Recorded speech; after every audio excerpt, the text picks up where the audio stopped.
Hi everyone, this is Matt Curfman with the Richmond Brothers here for a January 2024 edition of Matt's Minutes. Happy New Year. I hope you all made it through the holidays and through the end of the season. I know it's very busy, a lot going on, and hopefully everyone is ready to jump into the new year. I want to take a little bit of a different approach on this Matt's Minutes. Just about a week or week and a half ago, I did a video kind of summarizing thoughts on just the market in general, and we did a comparison of 2022, 2023, and then kind of blended them together. And I also talked a little bit about 2024, where we're heading into presidential election year, and there are a lot of uncertain things going on. That said, if you go back historically, and I've referenced this in several Matt's Minutes, any year there's been a presidential election that has actually ended with 83% of the time with a positive return as far as markets. And that is regardless of whether you have a Democrat who gets in the White House or a Republican, and it's regardless of if you're swapping sides. That was just a statistic, and I thought that might be important to talk through some of that noise. So as we head into 2024, a lot of times New Year's resolutions, positive thoughts and feelings and vibes, maybe a period to reset are on all of our minds. So I thought it would be appropriate to reference one of my favorite books on this planet. It's The Psychology of Money by Morgan Housel. It came out during the pandemic, and in chapter 19, there's a couple of very great points and thoughts that I thought would be sharing as we all think about money and we frame it in our own world and what we're trying to accomplish. So the first point in summary was, and this is specifically from the book, get out of your own way to find humility when things are going right and forgiveness and compassion when they go wrong. Things are never as good or as bad as they look. The world is big and complex. Luck and risk are both real and hard to identify. Do so when judging both yourself and others. Respect the power of luck and risk, and you'll have a better chance of focusing on things that you and I can actually control. You'll also have a better chance of finding the right role models. Second, manage your money in a way that helps you, that's right, you, sleep at night. That's different from saying you should aim to earn the highest returns or save a specific percentage of your income.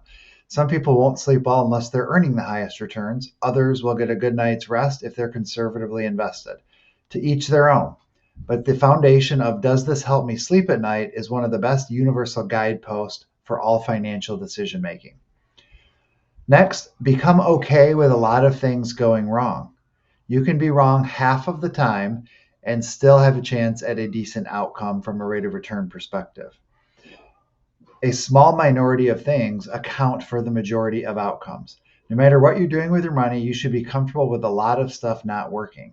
That's just how the world is. So you should always measure how you've done by looking at your full portfolio rather than maybe, say, individual investments. It's fine to have a large chunk of poor investments and a few outstanding ones. That's usually a best case scenario, not always the case, but usually the best case. Judging how you've done by focusing on individual investments makes winners look more brilliant than they were, and losers appear more regrettable than they should be. Next, worship room for error. A gap between what could happen in the future and what you need to happen in the future in order to do well is what gives you endurance, and endurance is what makes compounding magic over time. Room for error often looks like a conservative hedge, but if it keeps you in the game, it can pay for itself many times over. Second to last, define the game you're playing and make sure your actions are not being influenced by people playing a different game. Lastly, respect the mess. Smart, informed, and reasonable people can disagree in finance because people have vastly different goals and vastly different desires. There is no single right answer, just the answer that works for you. So I thought those were just really good thoughts as we think about whether it's New Year's resolutions, financial thoughts as we head into the year. There's so much noise out there today. We want to help you find a balanced approach, maybe to get you somewhere in the middle that can help you sleep better at night and also help you accomplish long-range goals. Many of you who are aiming to get to retirement, a lot of you are already in retirement and using your portfolio to solve for income. We are honored to be on this journey with you to help educate, inform, and guide you along the way, no matter what the world throws in your path. If you have any questions, as always, please write to questions@richmondbrothers.com. We're honored to be here to help you. We hope you have a great day and a great start to your new year. Happy 2024.